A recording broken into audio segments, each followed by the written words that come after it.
अल्लाह तबारक व तआला इरशाद फरमाता है, वही है जिसने जो कुछ ज़मीन में है सब तुम्हारे लिए बनाया। फिर उसने आसमान के बनाने का कसद फरमाया तो ठीक 7 आसमान बनाए और वो हर शय का खूब इल्म रखता है। अल्लाह पाक ने इस कायनात में हम इंसानों को जितनी नेमतों से नवाजा है, इस आयत करीमा के अंदर उन नेमतों का एहसास दिलाया जा रहा है। और एक बड़ा खूबसूरत सबक भी है जो हमें सीखने को मिलता है। वो नेमतें क्या हैं जिनसे हमें नवाजा गया, और वो सबक क्या है जो हमें सीखने को मिला कि वही है जिसने जो कुछ ज़मीन में है सब तुम्हारे लिए बनाया। फिर उसने आसमान के बनाने का कसद फरमाया तो ठीक 7 आसमान बनाए और वो हर शय का इल्म रखता है। कितनी प्यारी, दिलकश, खूबसूरत ये आयत करीमा हमें अल्लाह की पहचान बता रही है। इरशाद होता है, ए लोगो, तुम्हारा खालिक, तुम्हारा रब वही एक है, वाहदहु ला शरीक है, जिसने तुम्हें 1000 तरह की नेमतों से नवाजा है।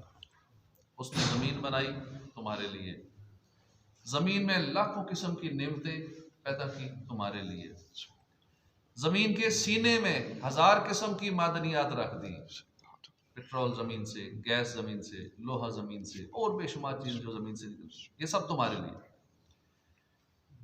फिर सिर्फ ज़मीन ही हो ये काफ़ी नहीं है, उसने आसमान भी बनाया तुम्हारे लिए। फिर आसमान भी एक नहीं 7 बनाए, और वो भी ठीक ठाक बनाए। कोई ऐसा आसमान नहीं जिसमें रखना पड़ गया हो, या इतने 1000 साल गुजर गए आसमान पुराना हो गया हो, कोई खराबी आ गई हो। पूरे एक सिस्टम में जो चल रहा है, जब से दुनिया बनी है निज़ाम चल रहा है, कोई मसला नहीं है, बिल्कुल ठीक ठाक परफेक्ट बनाए। 7 बनाए आसमान, आसमानों में कमी नहीं रखी। हज़ारों साल गुजर गए, अब तक आसमान पुराने नहीं पड़े। इतनी बड़ी छत है, कमज़ोर नहीं पड़ी, टूटी फूटी नहीं है। ये सब एहतमाम ही तुम्हारे लिए। गर्ज के वो एक ज़ात जिसने सारी कायनात को तुम्हारी खातिर, तुम्हारी खिदमत के लिए लगा दिया, सब कुछ तुम्हारे फ़ायदे के लिए बना दिया, वही खुदा है, वही तुम्हारा मालिक है, वही तुम्हारा खालिक है, वही रब है, वही इबादत के लायक है, और वो हर चीज़ का खूब इल्म रखता है। देखिए कितनी दिलकश आयत करीमा है, और कैसे साफ साफ और सादा लफ्ज़ों में अल्लाह की नेमतों का हमें एहसास दिलाया गया।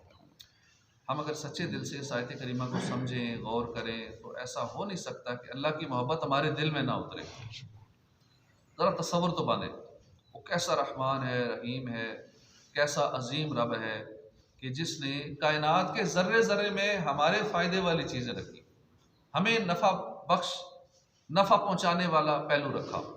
अब ज़रा गौर फरमाइए, ये ज़मीन हमारे लिए पैदा की गई, आसमान हमारे लिए बनाया गया। जस्ट इमेजिन, तसव्वुर कीजिए कि अल्लाह पाक ने ज़मीन को फ़र्श की सूरत में बनाया। अगर ये दीवार की तरह खड़ी होती कैसे हम चलते?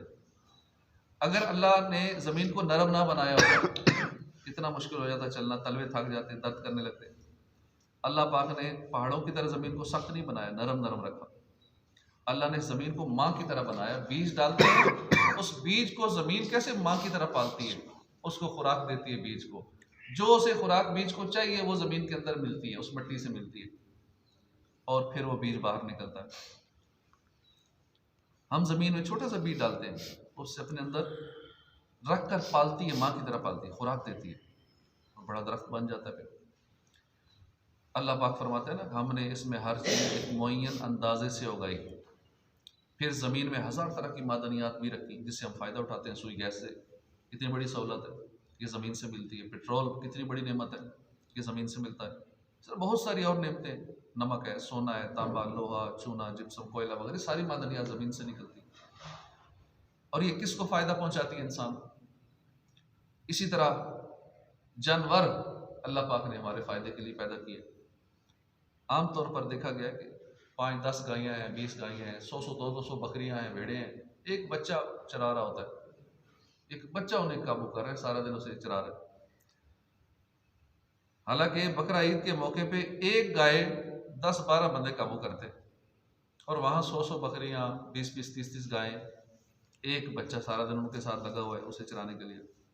कैसा अल्लाह की कुदरत का कमाल है कि उसने मुसख्खर कर दिया। तस्खीर है ये कि इंसान के अंडर कर दिया, उन जानवरों को हमारे काबू में कर दिया। कितनी बड़ी ये भी नेमत है। फिर हम जानवरों से जो फ़ायदे उठाते हैं, हज़ारों तरह के फ़ायदे, गोश्त हासिल करते हैं जिससे हमें प्रोटीन मिलती है, हमें तवानाई मिलती है, सैकड़ों किस्म के और मेडिकल फ़ायदे हैं गोश्त के जो जानवरों से हासिल होते हैं। दूध, दही, मक्खन, पनीर, आइसक्रीम वगैरह वगैरह तमाम डेयरी प्रोडक्ट्स ये जानवरों से मिलती हैं। हमारे जूते, लिबास, सर्दियों के पहनावे, स्वेटर, जर्सी, जैकेट वगैरह जो चमड़े से बनते हैं, ये भी जानवरों से मिलते हैं। ये बहुत सारे फ़ायदे अल्लाह पाक ने कुरान पाक में बड़ी तफसील से इनके फ़ायदे बयान किए हैं जो हम जानवरों से उठाते हैं। जैसे कि आयत में फरमाया कि उसने जानवर पैदा किए, उनमें तुम्हारे लिए गर्म लिबास है, बहुत से फ़ायदे हैं, उनसे तुम ग़िज़ा भी खाते हो, तुम्हारे लिए उनमें ज़ीनत भी है।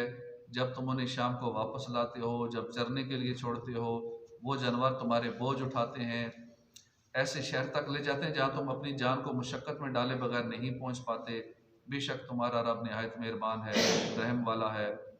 उसने घोड़े और खच्चर और गधे पैदा किए ताकि उन पर सवार हो, और ये तुम्हारे लिए जीनत है, और अभी मजीद ऐसी चीज़ें पैदा करेगा जो तुम जानते नहीं। देख लो मजीद कितनी कितनी चीज़ें आ चुकी हैं।